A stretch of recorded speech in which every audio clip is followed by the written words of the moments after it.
बांग्लादेश में विपक्षी पार्टियों के कथित इंडिया आउट कैंपेन को लेकर वहां की प्रधानमंत्री शेख हसीना ने चुप्पी तोड़ी है। मंगलवार को बांग्लादेश के तेज गांव में अवामी लीग पार्टी के ऑफिस में एक कार्यक्रम के दौरान हसीना ने विपक्ष पर तंज कसा। उन्होंने कहा, उनकी विपक्षी नेता पत्नियों के पास कितनी भारतीय साड़ियां हैं। जब वो लोग अपने पार्टी ऑफिस के बाहर अपनी बीवियों की साड़ियां जलाएंगे तभी ये साबित होगा कि वो भारत में बनी चीजों का बायकॉट कर रहे हैं। बांग्लादेश में चुनाव के वक्त से ही बांग्लादेश की विपक्षी पार्टियां, खासकर बांग्लादेश नेशनलिस्ट बीएनपी ही सोशल मीडिया पर इंडिया आउट कैंपेन चला रही है। पिछले हफ्ते बीएनपी के नेता ने अपनी कश्मीरी शॉल फेंक दिया था। द टेलीग्राफ की रिपोर्ट के मुताबिक बांग्लादेश में मालदीव से प्रेरित होकर इंडिया आउट कैंपेन चलाने की कोशिश की जा रही है। भारत पर शेख हसीना का समर्थन करने के आरोप। मीडिया रिपोर्ट के मुताबिक बांग्लादेश में विपक्षी पार्टियां लोगों के बीच ये मैसेज पहुंचाना चाहती हैं कि भारत की वजह से ही शेख हसीना को चुनाव में बार बार जीत मिली है। बीएनपी के नेता तारिक रहमान ने चुनाव में हार के बाद कहा था कि भारत की वजह से ही धांधली के बावजूद बांग्लादेश की दिखावटी चुनाव को वैधता मिली।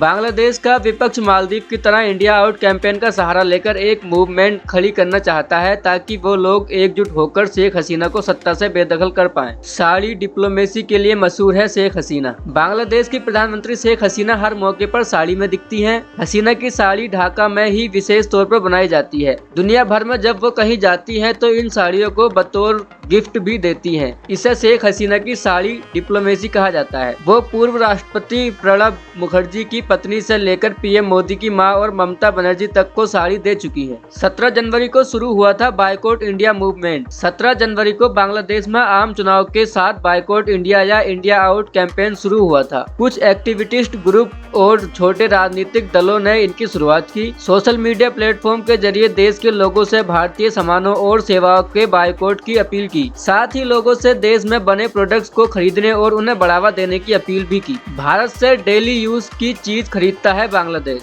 बांग्लादेश के लोग रोजमर्रा की जरूरतों के लिए भारत से भेजे जाने वाले सामानों पर निर्भर है। इनमें सब्जियां, तेल, कॉस्मेटिक, कपड़े, मोबाइल और गाड़ियां शामिल हैं। देश की बड़ी आबादी भारत से आने वाली लग्जरी आइटम जैसे ज्वेलरी और फैशनेबल कपड़े भी खरीदती है। इतना ही नहीं, बांग्लादेश की इंडस्ट्री में भारत से एक्सपोर्ट होने वाले कच्चे माल से लेकर कॉटन और कुशल कारीगरों की भी काफी डिमांड है। चीन के बाद भारत बांग्लादेश का दूसरा सबसे बड़ा ट्रेड पार्टनर है। 2021-22 में भारत से बांग्लादेश में करीब 1.15 लाख करोड़ रुपए का या 14 बिलियन डॉलर का सामान एक्सपोर्ट किया गया। वहीं 2022-23 में दोनों देशों के बीच ये बिजनेस करीब 1.32 लाख करोड़ रुपए यानी 16 बिलियन डॉलर हो गया। बांग्लादेश को आर्थिक तौर पर मदद करने वाले देशों में भारत पहले नंबर पर है। ऑफिशियल आंकड़ों के मुताबिक दोनों देशों ने 40 प्रोजेक्ट के लिए 7.36 बिलियन डॉलर का एक लोन एग्रीमेंट भी साइन किया है। बांग्लादेश में घूमने और काम के लिए जाने वालों में भारतीयों की संख्या सबसे ज्यादा है। ऑफिशियल